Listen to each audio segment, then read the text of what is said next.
What's up, YouTuber? It's your boy Keys, your MVC champion, your champion. And today, I got a video for you. It's the top 20 people, 10 who should and 10 who shouldn't win Money in the Bank for this year, 2023. Money in the Bank is on July 1st. They're going to be in the UK. And Money in the Bank, you know, whoever wins it, they get a contract, championship match anytime, any place, anywhere for up to 1 year. But the person who's never going to get another shot is Terry Maintain. Because I am the best champion that you guys have. But today, let's look at the 10 people who should, 10 people who should win Money in the Bank. Money, money, money, money, money, money, money, money, money. It's time for Money in the Bank. And sure, we could put together a top 10 list of people who should win the briefcase this year, but we think you guys deserve a little something extra. So how about a top 10 of who should and a top 10 of who shouldn't? It's a fusion dance list. Hooray! I'm Adam from Wrestle Talk, and here are our top 20 wrestlers who should and shouldn't win Money in the Bank. Should number 1, Cody Rhodes. Cody's path to finishing this bloody story of his could very feasibly see him winning this year's Money in the Bank ladder match. It would allow Cody to cross the Raw SmackDown divide without undermining the already very undermined brand split. And secondly, he can name his time and place right off the bat, and we can get this ball rolling. Ideally, this would see Cody name SummerSlam as the place instead of next year's WrestleMania. Roman's bloodline empire is on pace to crumble completely in the next few weeks/months, so let's not artificially extend this thing out any longer. He's already passed 1,000 days. Let's just do this thing. Shouldn't number 1, Brock Lesnar. Now, Cody realistically should win the briefcase at Money in the Bank, but there is a Brock Lesnar-shaped elephant in the room. They have one win each, and in the wrestling world, that comes with obligations. However, after 2019, we can never be 100% sure that Brock Lesnar isn't going to be in a Money in the Bank ladder match. Poor Mustafa Ali, how different things could have been. While the Brock party thing was admittedly hilarious, it goes without saying that we don't need an encore. Brock should never again be involved in the world title scene. We got our fill. Thank you. Should number 2, Becky Lynch. Yes, I know you could also very feasibly argue that Becky Lynch doesn't need a Money in the Bank win. She's done it all right. Wrong. She hasn't held that briefcase before. I don't know about you, but that just seems kind of wrong. Personally, I am enjoying Lynch being separate from the women's title scene, and ideally, I'd like that to continue. After all, it would be awfully nice to get a women's Money in the Bank winner actually hold on to the thing for longer than a day. Plus, you know, Becky would make that case look ridiculous. Shouldn't number 2, Ronda Rousey. Rowdy Ronda Rousey. Does she even want to win this? Ronda has spoken before about not needing another championship run, so no need to go against her wishes and force a Money in the Bank win on her. Ronda and Shayna have finally gotten their hands on those women's tag titles anyway, so just let them do that for a while. The tag scene is going to benefit from Rousey's star power, whereas the opposite usually happens every time she's involved with the world title. Should number 3, LA Knight. LA Knight's popularity at this point is reminiscent of a Zack Ryder or a Rusev. Yeah, and what happened to both of them when they got over without WWE's permission? They got buried. Yeah, or at least never actually received the push their popularity warranted. So instead, listen to those cheers,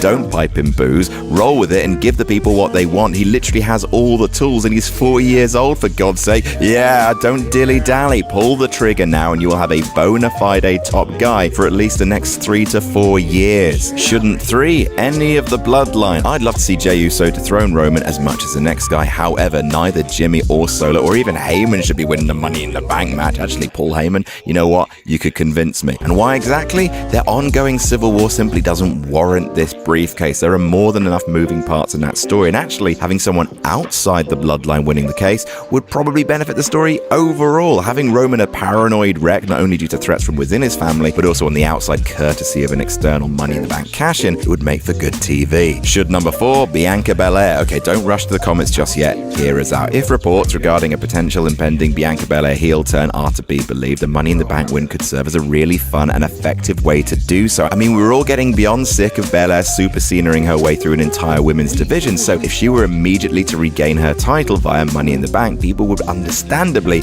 be a bit miffed. Or you could have her hold on to the briefcase for a bit and use it as a prop to cover her misery over losing her beloved championship. Either way, people will hate it and hate his money. Shouldn't 4, Bianca Belair. See, I told you to hold fire in that angry comment. Even I can hear myself and recognize how immediately granting Belair a ticket back into the title scene is rather counterproductive. So instead, let's allow Belair to cool off first, especially if WWE don't plan on turning her heel anytime soon. Besides, I hear Raquel Rodriguez needs her 579th tag partner, so there you go, perfect solution. Should number 5, Chad Gable. Okay, we've all had our fun with the Alpha Academy and Maximum Male Models and all of that. Can we actually get to the part where WWE pushes this man already? Like, seriously, could you push him, please? Now, it may seem lazy to draw the Kurt Angle comparisons, but not since Kurt Angle has someone possessed both a legitimate wrestling background and the ability to be an absolute goof. Gable is the highlight of any segment or match he's part of. He truly has it all to be a world champion, apart from the complete backing of WWE. Gable is rumored to be a potential Money in the Bank contestant, so maybe our prayers will finally be answered soon. Shouldn't number 5, Dominic Mysterio. I almost put him on the should list. I really did, because it would be very, very funny. Another name touted to be a contestant in this year's match is your friendly neighborhood ex-con Dom Mysterio. With Dom reportedly being a Triple H favorite, there is an actual strong possibility he could walk out of the O2 with the briefcase. However, as fun as a shock factor of that would be, I just don't feel he's world champion material yet. Instead, start him off with a mid-card title or the tag titles, build him up. Don't skip a step, he's only 26 years old. Don't repeat the same mistake you did with Austin Theory last year. Should number 6, Trish Stratus. As silly as giving the Money in the Bank briefcase to a Hall of Famer seems on the surface, Trish is undoubtedly doing great work at present, and an 8th world title run is something I'd be all for. She genuinely is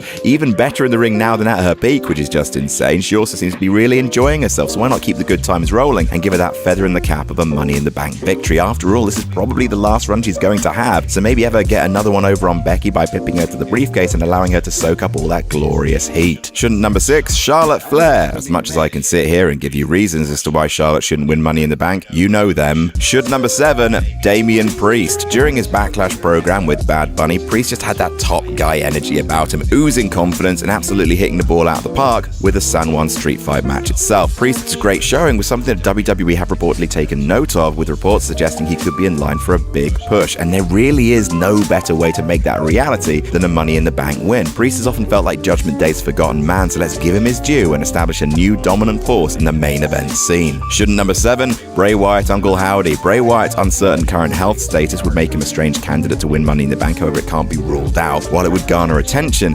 WWE should really test the waters with Wyatt when he returns, given his health-related absence. An immediate thrust is a bit too much and sets his high expectations immediately. History has taught us that Wyatt and world titles are not a happy marriage, so let's not do that anytime soon. Also, it goes without saying that an Uncle Howdy win would be about a million times worse. He is awful and silly. Should number 8, Io Sky. With Dakota Kai unfortunately out with a torn ACL, the impending split of Damage Control is a bit up in the air. Yet, to be honest, in reality, it makes things a lot simpler. Io is ready for a singles push. Backlash proved that in spades, so let's have Money in the Bank be the catalyst for Io to definitively step out of Bayley's shadow. She could even topple Bayley in order to grab the briefcase, rubber stamping the split and also setting up a nice rivalry for both off the back of it. Shouldn't number 8, Zoe Stark. While I love Zoe Stark's new allegiance with Trish Stratus and applaud WWE in giving her something meaningful to do early in her main roster run, a Money in the Bank win would be a bit much. After all, Stark is the protege to Trish and should not be overshadowing her immediately. Instead, if WWE fancied Trish's Money in the Bank win, you could easily have Stark play a major part in making that happen. Similarly to Kane assisting Seth Rollins in 2014, have Stark in the match simply to ensure that Trish gets the W. It'll garner Stark some well-needed early heat and allow that her growth in WWE doesn't end up rushed. Should number 9, Sami Zayn. Sit down, Cody. There's one story that needs to be finished in WWE and it ain't yours right now. I still stand by the fact that Sami Zayn was the guy to knock off Roman at WrestleMania, and while he did get some form of revenge at Night of Champions, he didn't actually pin Roman. Despite being consistently cast aside, Sami has stayed at the top of WWE's card and remains perhaps the most over guy in the company, so let's give him his due. Like I said earlier, Roman has passed the 1,000 days, the bloodline's crumbling, have Sami plant the stake firmly in the heart of the tribal chief and close this story the right way. Shouldn't number 9, Edge. Edge's final pursuit of the World Championship should really have been the recent World Heavyweight Tournament. He cut that emotional Twitter promo and nothing came of it, so given WWE passed up an opportunity to tell that story, perhaps they could have another one in mind, courtesy of Edge once again reclaiming gold via his favorite favorite method, an opportunistic Money in the Bank cash-in. While this will be fun for nostalgia, Edge is a bit old now and doesn't have long left in WWE. He's had his chances, and in this case, in this final world title scene, he seems to have failed. The whole one more match gimmick was Christian's thing after all. Let's just let it lie and give him a different angle for his final hurrah that doesn't involve a ladder. Think of his poor knees. Should number 10, Bayley. While I would like Io to win it more, a Money in the Bank victory for Bayley wouldn't be all that bad either. She's been rather directionless since being repeatedly dominated by Bianca last year and hasn't looked remotely like the threat she realistically should be. A Money in the Bank win at the expense of Io would be a superb way to get heat. You could even have the two feud over the briefcase itself. Either way, a win would help Bayley get that credibility she once had and so desperately needs to find again. She's a horsewoman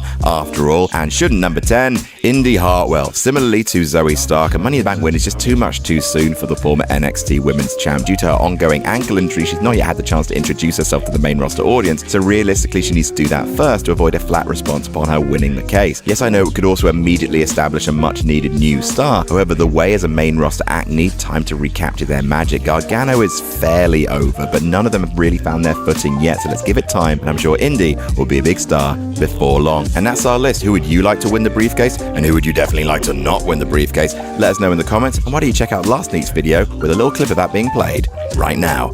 Backstage at AEW was having a good old whinge. It was peak WWE basically, at least for the last few years it's been their peak. Things are a little samier now. There are a few more reasons for fans. Definitely not as bad as things have been, but there's a way up from here under Papa H. I will say. About it this week. I'm Adam from Wrestle Talk, and here are 9 ways Triple H can make. I will say some of these picks were personal choices instead of logical choices. It's like realistically, Indy's not going to even be in the match. She has an injury. I don't think Edge is going to be in it. Zoe is already in the match. I think that happened this past Monday. I don't think Zoe, Becky, or Trish is going to win it. I don't know. I just feel like some of these were personal choices, but some I can actually see. You know, maybe Cody is in it, but like he's having a match with Brock, so I doubt he's going to be in it, let alone win it. Sammy's going to have a tag team match, so he's probably going to be in it. Yeah. So I just feel like these are like personal choices rather than like logical, like people who might actually be in the match.